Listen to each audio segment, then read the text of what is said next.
Things didn't go great out in Boston for the Cincinnati Reds, but they are still the only team in Major League Baseball that's never been swept.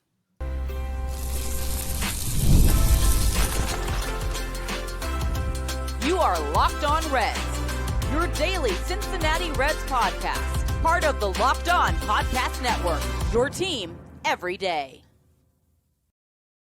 Welcome into the Locked On Reds podcast. My name is Jeff Carr. His name is Steve Offenbaker, and we are lifelong Cincinnati Reds fans. Have been podcasting about this team for a combined 14 seasons, and we're glad that you're alongside us here today. Locked On Reds is part of the Locked On Podcast Network. We are your team, your Cincinnati Reds, every single day. And on today's podcast, later on, we are going to rehash our conversation from yesterday with Tyler Gibbons. And I have an interesting question to ask Steve when it's related to the two options that seems to be presented to the Reds at the 9th pick.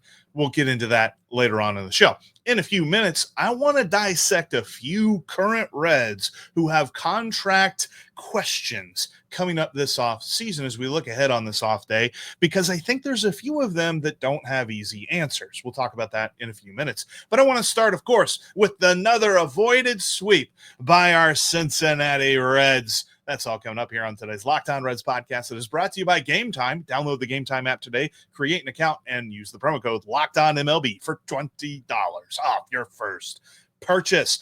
All right, Steve, still ain't been swept, and it's because CES hit a ball that I think went into the Boston Harbor, and as hard as he hit that thing, maybe it went to Europe or something else. That thing was still going up when it went over the monster. They avoided the sweep, albeit the series itself was kind of a disappointment. It was a bit of a letdown, especially when you consider that in the games they lost, they led both times. And that's a conversation for maybe another day, but disappointing nonetheless. Here's the thing. Timely hitting happened for the Reds in this game. It just the wheels came off for the pitching in both of those games. To your point on CES, I want to start with the side-by-side that our buddy Cam had out on X yesterday. I don't know if you saw this or not, but, you know. Tony Perez one, yeah, that was great. Side-by-side between CES's homer and Tony Perez from the 1975 World Series, both over the monster.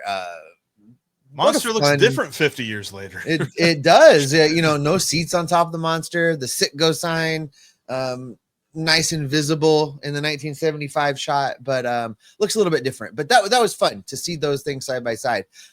CES needed that hit, Jeff. CES needed that moment because by and large over the last several games struggled a little bit, right?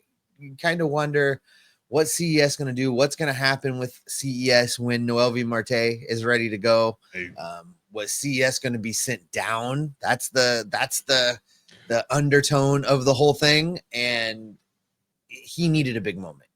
I feel like, too, it's interesting that he's struggled here recently because I kind of felt like the Candelario move was a vote of confidence or a, you know, here's the keys, kid, don't crash the car, and saying like, look, at least you got DH.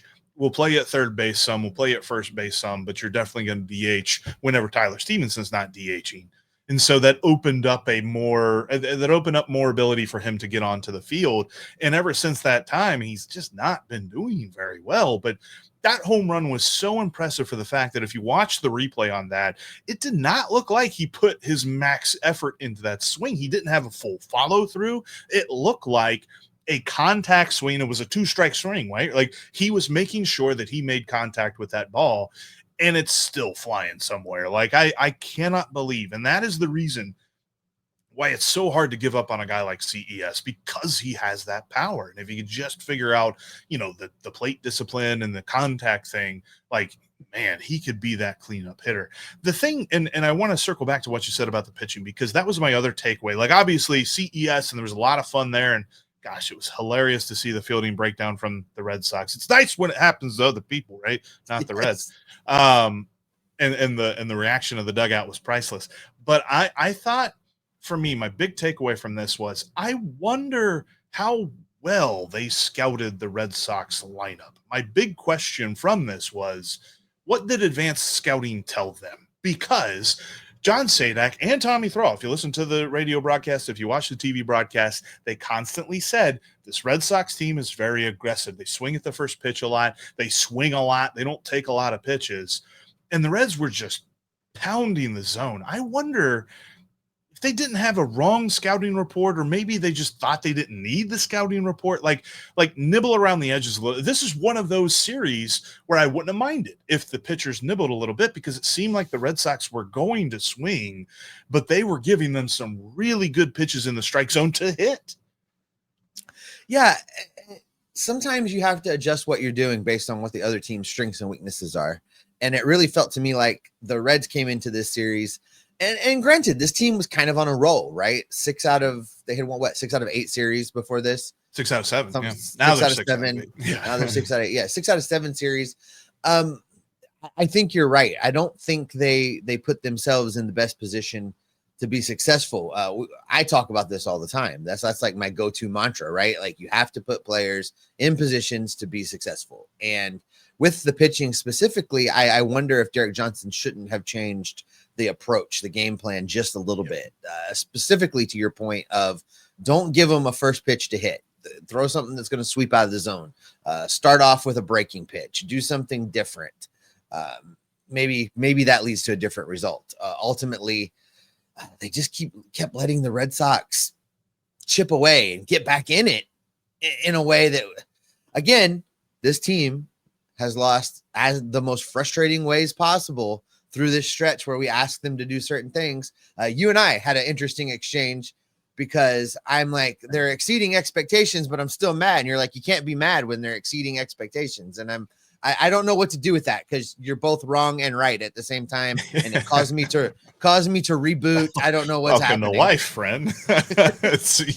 You could be wrong and right at the same time. But no, I'm not saying that I give them a pass for losing a series, but at the same time, I'm not going to go too crazy about it. Like, I definitely need to see what they do here in Philadelphia, because they now go to Philadelphia for the weekend and they play 3 games there before their 7 games against the Rockies and the Marlins that we've kind of circled on the schedule of, all right, this week, that week, you've got a really good chance to win 5 out of 7. So how do you do leading up to it? If they go into Philadelphia and then they break this whole team hasn't been swept in the season, so then they'd be back to 500. So they'd be exactly where they said that we thought they would be, which is hilarious to think, because I think now if they go into Philadelphia and they get swept, we would be wildly disappointed in how things look, even though they are right where we thought they would be. And it's so funny when you look up and down different statistics. Like, I follow a guy on Twitter named Thomas Nestico. He does like a lot of extra level stats and things like that. Like, he posted like OPS with runners in scoring position and all this other stuff. And like literally everything that they're doing lineup wise, the Reds are ranked 15th, literally dead center of the league in pretty much everything when it comes to hitting. And with the pitching that they have, as long as the pitching can be consistent, that should be good enough to get them where they need to be. They don't need to be top 10 in both hitting and pitching, although that would be great. But you don't need to be top 10 in hitting and pitching to make the playoffs. You can be an average hitting team and a good pitching team and make the playoffs. And that's kind of where they are. And that's why it's so frustrating to watch whenever the hitting is better than average and scoring, because if you look at how they scored in the series against the Red Sox, they didn't have bad games with the lineup. They had bad games pitching. And when they have bad games pitching, it seems like the lineup is just not able to overcome that. No, it's not. Especially, I feel like this team generally, if you look at it, this is all anecdotal. This is all eye test, Jeff. I know you love that. But it feels like this lineup's good for an outburst in each game. And the outbursts come fairly early. And if the bullpen can't hold it, more often than not, there's not another outburst in there. The lineup's not going to be able to go out and get back. And that's the nature of also facing, the other team's best relievers when they go up late in a game. So I think you're right. It's been a pitching problem. It's been a situation where the Reds bullpen really needs to dial it in as far as not allowing things to get out of hand, not allowing things to get out of control. But listen, as disappointing as it was for the Reds to drop this series to Boston, because I feel like it's a series that they should have won. You're right. We're in the final stretch series here of that gauntlet of a schedule that the Reds have been running. They're going to get into the Rockies. They're going to get into the Marlins. They're where we asked them to be. Things are it might be sunny in Philadelphia. We just don't know. But trade deadline is looming, Jeff, and the Reds need to add. But what if adding doesn't look like bringing in new players? What if the real answer is just extending and holding what you got? We're going to talk about contracts coming up next. The best way to get down to the ballpark is with Game Time. Steve and I use this all the time, whether we are going at the last minute or we're planning ahead. Game Time is great for both situations, but they're particularly great if you have a last minute hankering to go watch some baseball. You can find some great last minute deals down on Game Time. Plus, if you're on the road following the Reds and you're going to a stadium that you've never been to before, they show you your view from your seat, and they have that all-in pricing so that you know exactly what you're going to pay. You don't click on your seat and you think, man, that's a great deal, and then all of a sudden all the fees just double the prices, and you're like, that's not a good deal anymore. Game Time shows you the whole deal. Check out Game Time today. Download the app and use the promo code LOCKEDONMLB for $20 off your first purchase. Again, that's the Game Time app. Download it and then type in the promo code when you create your account, Locked On MLB. You'll get $20 off their already amazing low prices for your first purchase. That's over at Game Time. They've got the last minute deals at the lowest prices, guaranteed. Make sure you have clicked the subscribe button, the notification bell. You don't want to miss any of the great Reds content we've got coming your way. Jeff and I, Monday through Friday, here on the Mothership, the Locked On Reds podcast. Tim Daniel after each and every Reds game with the Reds postcast. Lots of great Reds content coming your way. Plus, some surprises along the way as the season continues on. All right, Jeff. I had a conversation with John Sadak a few days ago. And if you haven't checked that out, jump back and check it out. Great interview with John Sadak. And I asked him to play GM and what would he do to upgrade this team. And his answers were the same as my answers, which always makes me happy. Reliever, right-handed, outfielder. Great. Cool. We're all in agreement with that. But what if what needs to happen right now is less about going out and getting a guy and more about locking up some of the guys you got?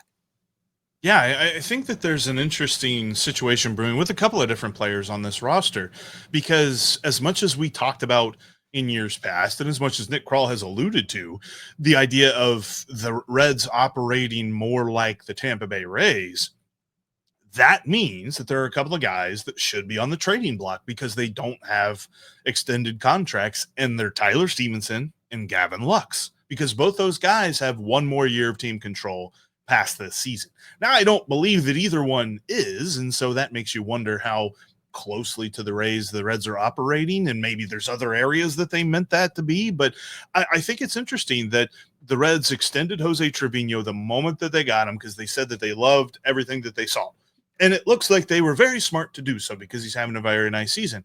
But on the same token, Tyler Stephenson remains without a contract. And as much as that is also, what is he asking for? And are the Reds meeting his demands and his requests and things like that? There's also a thought of, look, Alfredo Duno, as much as he is in the futures game this year, is still at least 3 years away. Definitely 2 years if you squint real hard and think that everything could possibly go right in the next 2 years, but that's still 2 years. And is Jose Trevino going to be your number one catcher for the next 2 years? Because it seems obvious that Tyler Stephenson is the best catcher on this roster. So why have they not locked him up yet? And I think that if it's not trade deadline that this happens, if it's not post-draft, because every general manager always tells us, their focus is on the draft, and then after the draft, they look at the trade deadline, then it's definitely got to be this offseason, because the Reds have to figure this out with both of these guys, because I feel like Gavin Lux has become a very important part of this lineup, and you can't just dismiss it like, okay, well, his contract's ending, we can just go ahead and let him go. I feel like Gavin Lux is a little bit more expendable from a standpoint of you can not extend him during this season and you can shop him as part of a package in the coming off season and get something done. Tyler Stephenson is a much bigger problem if you can't get him extended heading into the offseason. The catching position is hard to fill. you're right. Duno's multiple years away. What we do know is that the Reds actually did make an approach on Tyler Stephenson last offseason, and the numbers were nowhere near close. Yeah. Weren't close at all. Tyler Stephenson's people shot that down pretty quickly. So the Reds do need to take another run at him. And listen, Jeff, we need to start being okay with the idea that when we're in the final year of team control, those guys get traded in the offseason. If Tyler Stephenson doesn't sign a deal heading into next season, I trade him in the offseason. And it just has to be that way because you can't risk running him out there, especially a catcher. You can't risk running him out there next year and having him get hurt and then getting nothing in return for him. You have to be able to flip him. So if I think you're right in that I'm offering both of those guys something, but if they don't sign, I don't have any heartburn training Gavin Lux as part of a package. And if Tyler Stephenson isn't interested in whatever the Reds maximum number is, then you've got to trade him. You've got to shop him. You've got to move on to the next thing. And Jose Trevino has become really a tremendous insurance policy in being able to do that if Tyler's not willing to sign and Duno's not ready. So I don't know what they would have done had this Trevino thing not worked out the way that it has, but it has worked out that way. And it gives Nick Krall some flexibility to be like, Tyler, this is the max. This is the number.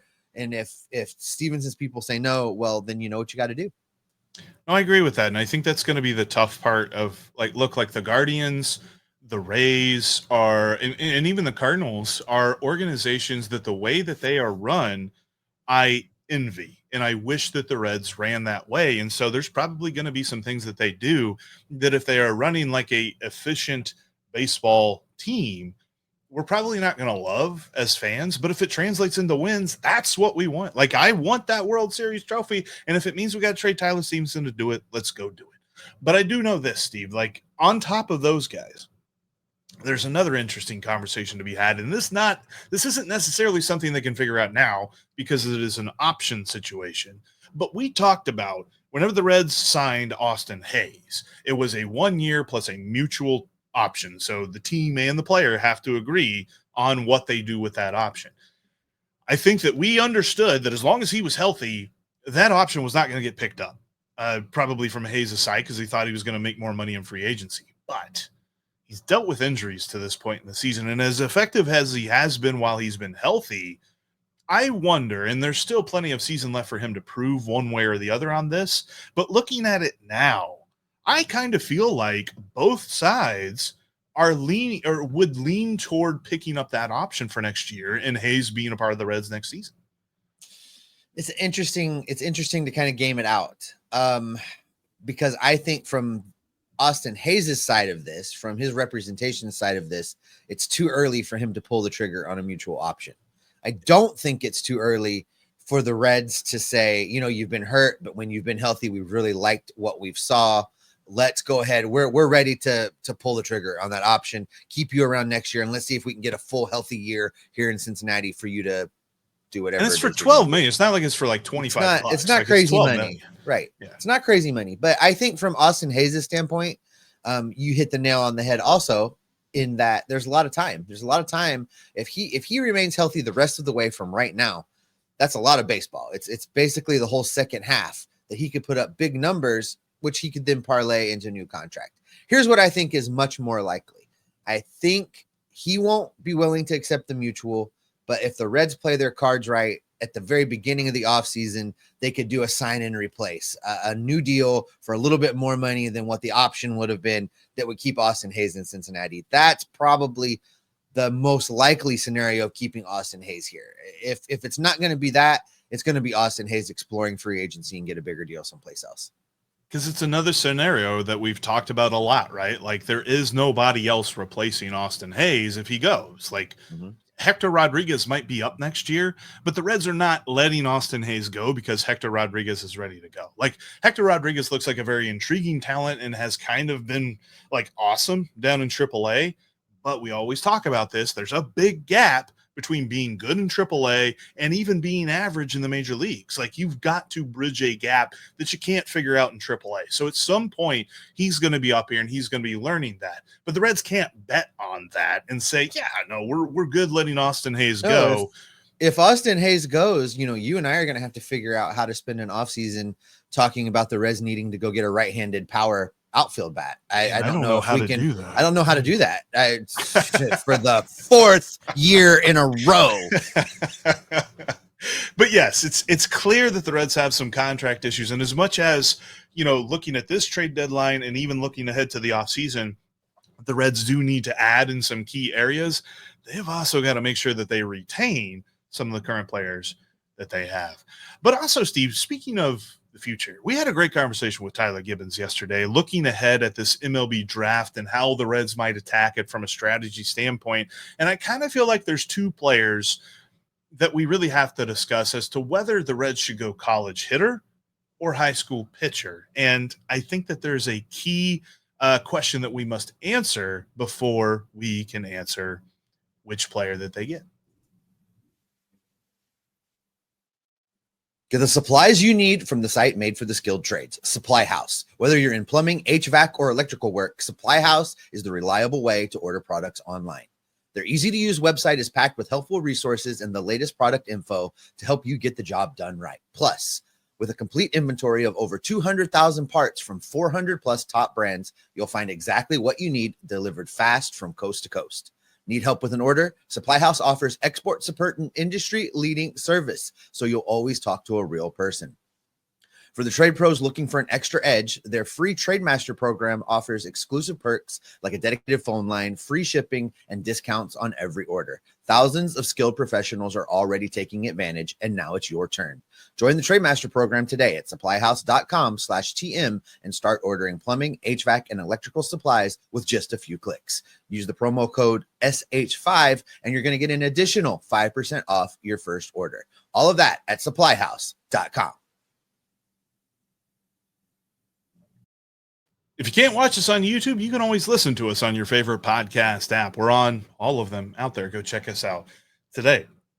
And make sure that you check out Locked On MLB Game Night. After we're done with this episode, they watch every game every night so that you don't have to. All right, Steve, we had a great conversation with Tyler Gibbons. I always appreciate getting to sit down with him. He's a current scout for the Reds organization, and he gives us a lot of great information, a lot of great insight into what goes on behind the scenes of an area of baseball that I think is very misunderstood when it comes to just scouting in general. If it's scouting amateur players, if it's scouting pro players, I think what we know about scouts comes from Moneyball, and then I think that's a little bit flawed. So we need to understand more so their point of view, because, like he said, even after the draft, it's not like he's heading to Cabo and sitting on the beach. Like, he is just watching baseball all year long, looking for the future studs of this team. And he really kind of broke down what scouts look for. Like, as much as the Reds have been very successful these past few years getting players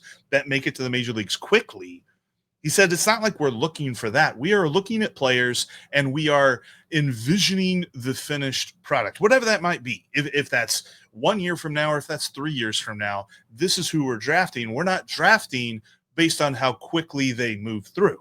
And I think that for me is an interesting question to answer. How important is that for the Reds this year? Because it seems like the Reds do have a solid farm system, especially on the pitching side of things, which makes you wonder if they don't necessarily need to look at college pitchers right now, which they're in the range where they could land a couple of interesting guys. So for me, the conversation is between the two guys that I've seen mocked the most to the Reds, and that is prep high school pitcher Seth Hernandez out of Corona, California, and college catcher / outfielder Ike Irish from Auburn.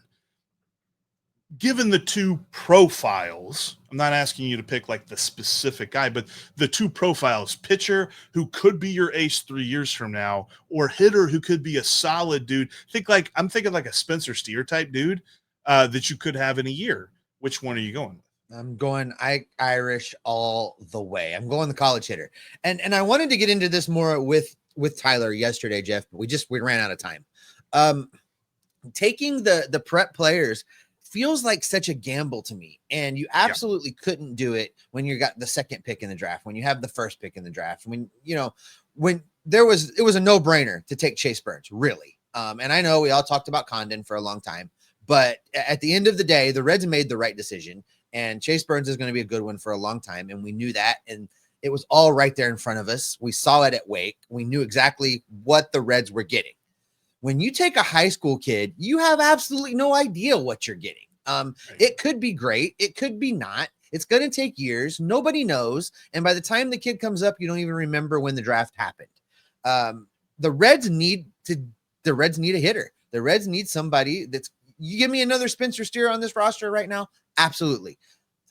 I just, depending on where you're picking, I don't mind a high school player later, round 4, round 5, whatever. But the first pick, the one that you really need to kind of give yourself the best chance to hit on, this first pick, and where they're picking 9th, you can't run the risk. You can't gamble that much. And I just feel like a high school kid is a gamble at that slot to go out and hope that 5-6 years from now, they're what you think they might be. I would much rather the Reds put in for a college guy that there's a little bit more of a body of work for, playing against a little bit higher of a, listen, Jeff, I hit 375 in high school. Okay. I couldn't touch a major league pitch, man. I don't, how you draft a high school kid right now in the first round in the top 10 and think that you're able to look at how they've played against other high school kids and know that you know something is crazy talk to me. I'm a draft the college kids all the way. I'm intrigued by this because I want to disagree with you, but I don't know that I vehemently disagree with you, because you're right. The difference between where a high school stud, and make no mistake about it, every scout is saying that Seth Hernandez is one of the best high school pitchers to come out in the last decade. But where he is now and where he will be in 3 years, there is so many variables that go into that. You don't know what that all is. Does he go through Tommy John? Does he not go through Tommy John?